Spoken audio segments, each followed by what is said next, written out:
Hello everybody, my name is Emma Cervone and I am going to work with you today about how to interview for your oral history project.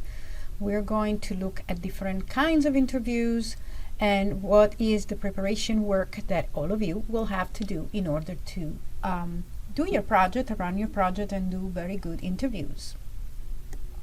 Let's start then our work. So first of all, we wanted to decide why do we plan to do interviews. The kind of interviews we're going to be talking today about are certainly different from a job interview or any other kind of interviews that are not necessarily related to a research project. So when we say interviews today, we're going to mean all the time that we're talking about research interviews, interviews that we do for academic work, for a research project, right, like yours. So the kind of interviews that we are talking about today are different from what we call questionnaires, right? The difference is that they're much more personal and they don't rely on formulaic questions. They're also different from surveys. They can allow for questions to be followed up, or that questions that can help you expand or clarify topics that the people you're interviewing are making while talking to you. So in other words, we are doing interviews that are not like any other quantitative methods like surveys or questionnaires. The interviews we will do we will go over today and we will analyze today, provide qualitative data. That is opinions and points of views and emotions, impressions on a particular topic or sets of topics. In your case, you're going to be talking with your interviewees about questions related to immigration, their experience as immigrants in this country, and how they process their own process of adaptation to the American society and American culture, right, as immigrants, that first generation of immigrants in this country. Then let's start. When what we obtain with this kind of interviews, then it's what we call an in-depth point of view on a particular topic, right? Although we are going to look at very general criteria for interviewing people, you will always have to think about your own specific theme or the specific topic you're going to be talking about with the people you're going to be interviewing. Now, our first point is, what are these research interviews that we're talking about? What kind of interviews do we have at our disposal to choose from or to decide to carry out, to conduct in our work? There are basically three different types of interviews that can be carried out for our research. These three main types are what you will consider for your oral history project. The use of one or more of these types depend on the topic and your overall methodology. That means that respond to the question, what do I want to obtain or learn or know from my interviewees? This is a very important question. You have to really figure out what you want to learn from the person that you're going to be talking with, right? It's given your topic, this is a very important, relevant question. So let's look at the first type of interviews that we can conduct. It's what we call the structured interviews. These are more formal interviews that are based on a predetermined list of questions that you are going to be following during the interview. So you prepare your list of questions and then you go over those questions during the interview. These type of interviews provide a more narrow or specific point of view or information of a specific topic or set of topics, right? Because you have already the questions ready during the interview. And they can even include a yes or no possible answers. And for this reason, they're leaving much less room for improvisation, right? If you need to cover all the questions that you have prepared, there is much less possibility for you to leave the interviewee to talk about other things during the interview process. Okay, so again, this is what we call structured interviews. The second type is what we call semi-structured interviews. Now, these, compared to the first type, are rather informal. They are based on a predetermined list, not of questions this time, but list of topics that you will prepare before the interview and that you will like to discuss during the interview with your interviewee. They're useful for research projects in which there is not too much time to spend with the interviewees, right? You don't have a lot of hours to spend to talk with the same person, or you have less possibilities to run several interviews with that same person, right? And these are used when the topic of your research is predetermined. You already have a specific topic that you're going to be inquiring about, right? And this is probably the best type of interviews for your research project, because you do have a predetermined research topic or theme that you are going to be talking about with your interviewees, right? So this could be one of the types of interviews that you might consider for your work. The third type of interviews is what we call unstructured interviews. Now, compared to the first two types, these are the most informal type of interviews. And why so? Because there are really no predetermined questions. You don't have a list of questions prepared, and you have a very approximate definition of topics that you would like to touch upon during your interview, right? So here you have less work to do in order to prepare for the interview. You have just some indication you put down on your notebook, some of the major topic or themes that you would like to talk about when you are talking with your interviewee. These interviews really help us to grasp the interviewee's point of view, emotion, and especially the flow of memories, especially when the person that we are interviewing is a so-called expert of the topic under research. When we say expert here, we can mean that is someone whose generation or profession or ethnicity or all of the above makes their point of view particularly interesting to us.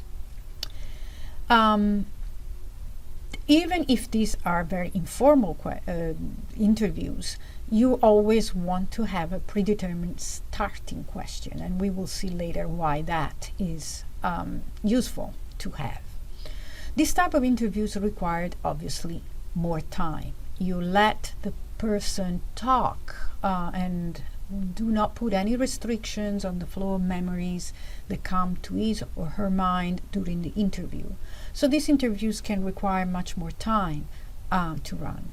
And they can also be more difficult, because once you let a person talk freely about what he or she remembers about, their experience and some things that happen to them, episodes from their lives, they can easily get sidetracked, right? And so you as an interviewer will be the one who have to try to bring them back on track, but without cutting them off. You cannot just say, well, I don't want to listen to you about this anymore, just let me know about this other thing, okay? So they can require some kind of skills about handling these interviews without compromising your relationship with the interviewee. They are usually used for extended fieldwork or qualitative research, where the topics are less narrow and much more overarching, right? When you want to consider different arching topics that or factors that might have importance for your major research theme, right? So this might be something you might consider, but you have to be absolutely clear that it's time consuming, and you have to be ready to reconduct your interviewee back on track in case something happens. Now, these are the three major types of interviews that we're going to consider, but you might have heard or you might come across something called life histories. These are more than just interviews.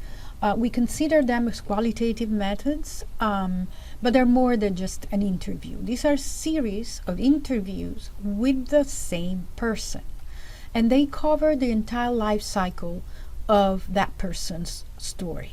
Okay, they're usually, that's why they're called life histories. They're usually used to grasp the socio, cultural, political, and economic changes that have happened during that life span as presented in the life cycle of the interviewee. They can use unstructured or semi-structured interviews criteria, the same ones that we just saw before. And because they are based on multiple interviews with the same person, they're much more time consuming. You sometimes run life histories during months. You have to go back to talk to the same person several times because you need to make sure you cover the entire life cycle of that person from childhood on. And that can be, it's a project in and of itself. That requires a lot of time. Okay. Now, regardless of the type of the interview that you decide to choose for your own work, you have to pay attention to these elements here that are going to be relevant for any of the types of interviews that we've just gone over. First of all, you will be provided an insight into these following aspects, into what a person has done or is doing, right? Things that that person has accomplished during his life. You will get an insight into that person's opinions about a particular topic, into that person's feelings regarding something. You will also have access to what that person knows about something, facts that regards, that can be related to a particular historical moment or something that happened that was very meaningful for their own experience. And another things that I usually like a lot, you also get an insight into that person's sensorial experience. We all learn in different ways, and we all record our memories, sometimes attached to our sensorial experiences, something we have seen or heard or tasted or smelled or touched in a particular period of time. With questions of immigration, for example, you will see that something related to food is not uncommon to find, and that is one example of a sensorial experience, right? The smell and the taste that can remind a person about their home and their home country, right? If we're talking about immigrants' experience. Okay, so these are factors that we're going to be finding regardless of the type of interviews. Now that we have completed this first part about the types of interviews, we're going to start preparing your interview, right? So now this is the work that you will have to do to complete before you actually sit down and start talking to your interviewee. And there are several steps that you will have to follow, right, in order to prepare for this. So here comes your work, the work that you have to prepare, that we have called here the pre-interview research worksheet. Okay, so you will complete. Now we're going to show you a sample of what these worksheets can look like, and the different steps that you have to prepare before you can actually go into the room and talk to your person. Okay, So let's start by looking at some of these steps. The first one, the most important one to begin with, is that to establish your research topics. It can be one major and several secondary, it can be several topics, it can be just one. But you have to define clearly what is the topic of your research. And then prepare some work on it. The more knowledgeable you are about your topic by reading something, do some literary review on it, the better are going to be your interview questions. You're going to become a so-called expert yourself about your research topic. And so you might be already generating questions. I would like to know more about this or that, related to this experience. So this is a very, very important first step that you will have to prepare about before you can actually continue to prepare the rest. Once you have that clear, then you can start thinking about who your interviewees could be.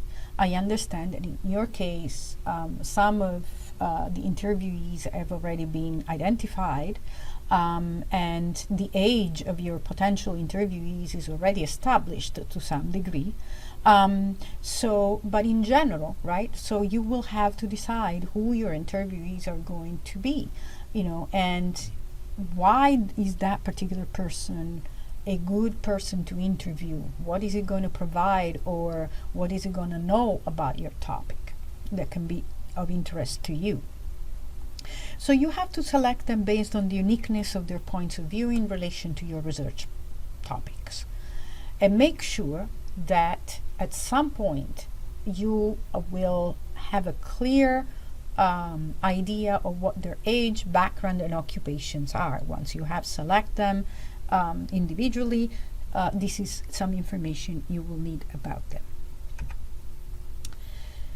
Next comes the very important part, that is that of the design of the questions, right? Here, try to be imaginative. So imagine how these potential interviewees are going to respond to you, or are going to respond to some of the potential questions that you might want to ask them. Decide on the type of interview you will conduct. Again, I think the semi-structured type is going to be the best choice for the type of work you're going to be doing. But you might also look at the other two structured and unstructured interviews and see if there is anything there that makes sense for your own research project. And then consider the time that you have for the interview. Do you have 1 hour? Do you have several hours? Can you go back several weeks? What is the time frame that you have? Because that can also help you to decide what kind of interview you're going to be conducting. Once you have done that, then you can decide on possible questions, or list of topics if you're doing a semi-structured interview, right? You have the list of topics rather than a list of questions. Remember the criteria. Always have, in any case, in any type of interview, an initial question planned to start the process, even if you decide to do unstructured interviews. Now, this is a very important criterion here. You never ask a question that is leading to an answer that you want to listen to. This example is very simple, but probably you understand what I mean. If you ask, and you felt sad, right? If I ask this kind of question, it's almost like I'm putting in the person's mouth the fact that he or she was sad, because this is what I want them to tell me. Consider instead to ask, and how did you feel about that? So you leave the person free to answer based on what he felt or what he or she remembers about a particular moment of their lives or episode or things that happen to that person. Okay, so what you have to be careful about not asking questions that are leading to a specific answer. That would be biasing your interview in some way. After you have completed your question list or your topic list, then you have to start making the preliminary contacts with your interviewee. Keep in mind that this process can take some time, especially if you have never met the person you're going to be talking with. If you know them, maybe this can be a little bit less time consuming. But plan with time in advance. Consider that you're going to be needing time to make these contacts, get an answer from them. They might not answer immediately. You contact them and you wait for a few days before you receive an answer from them, and then you have to schedule it, right? So the next step, once you have contacted them, is to decide when and where, in agreement with your interviewee, you're going to conduct your interview. And then you will have to decide what you need in order to reach that destination and prepare for it. Okay, so this is the last step. That's much more pragmatical, and you have to put it in your worksheet, right, as a final step to take to prepare for your interview, right? Great job. Now we have completed this first important part. You have all the steps ready, and now you can start.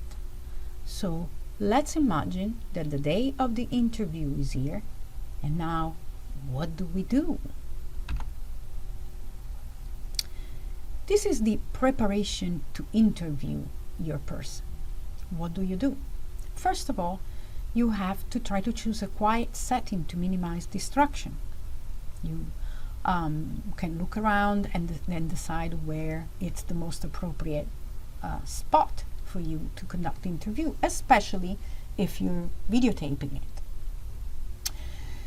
Now, these steps are very, very important, right? Because they can carry legal consequences.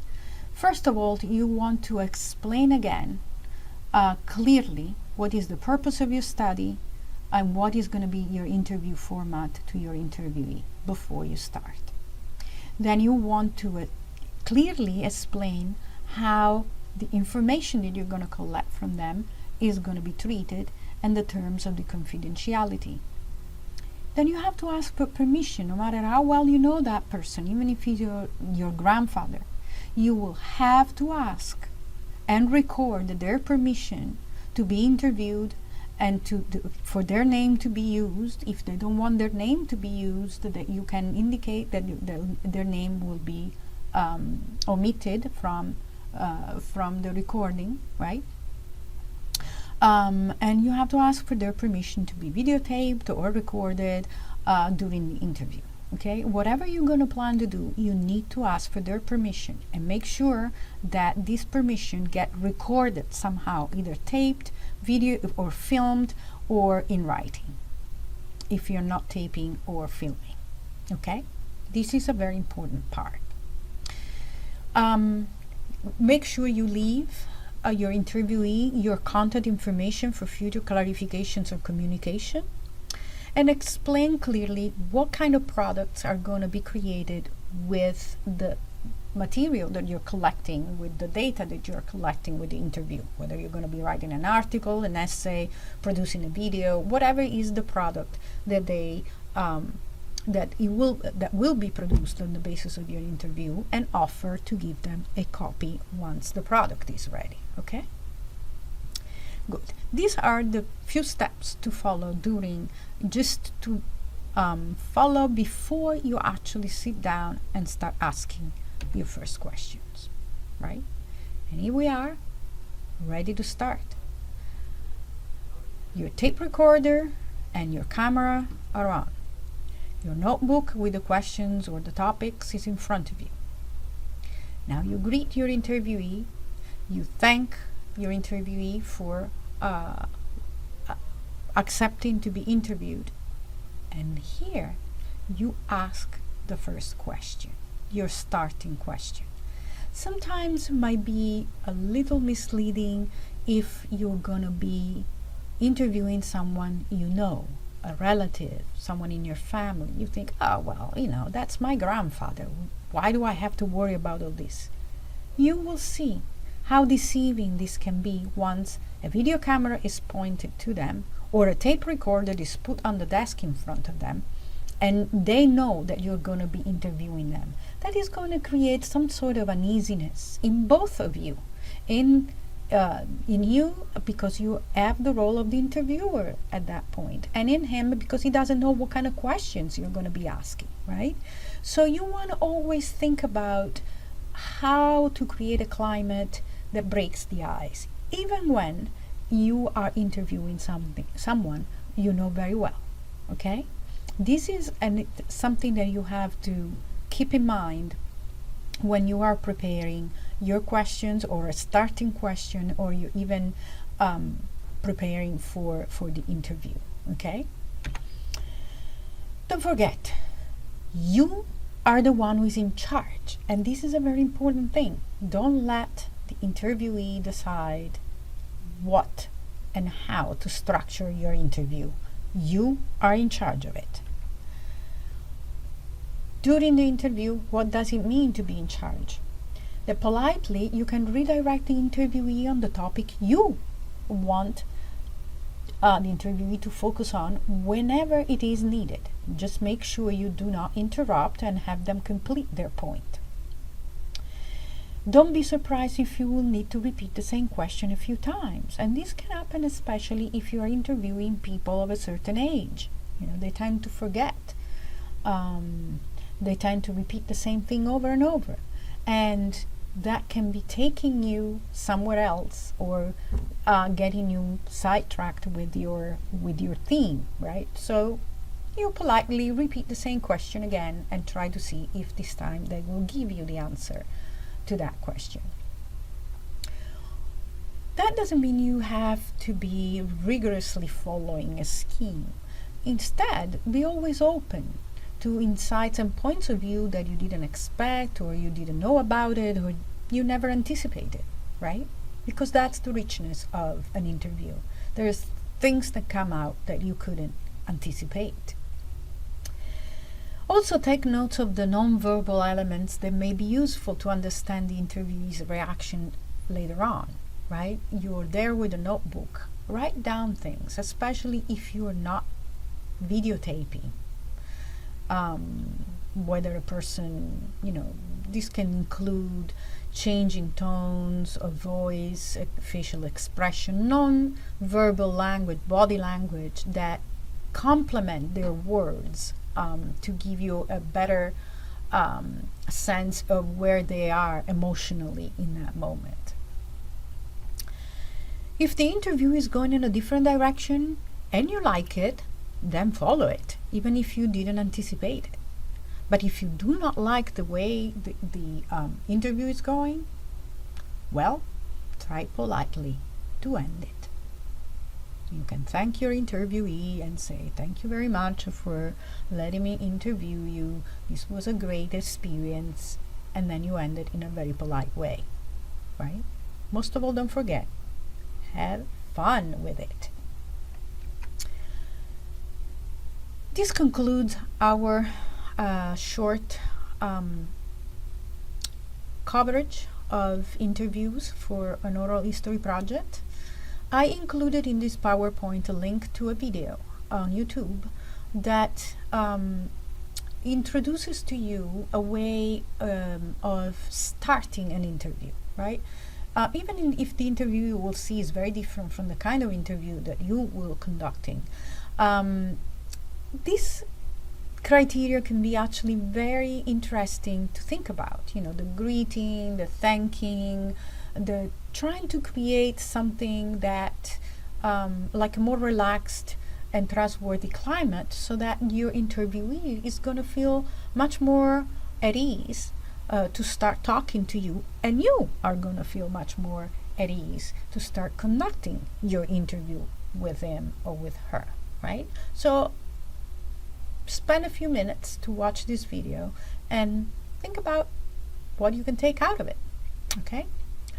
Well, best of luck with your work, and I will see you with your worksheet, and hopefully we'll be able to help you with your questions.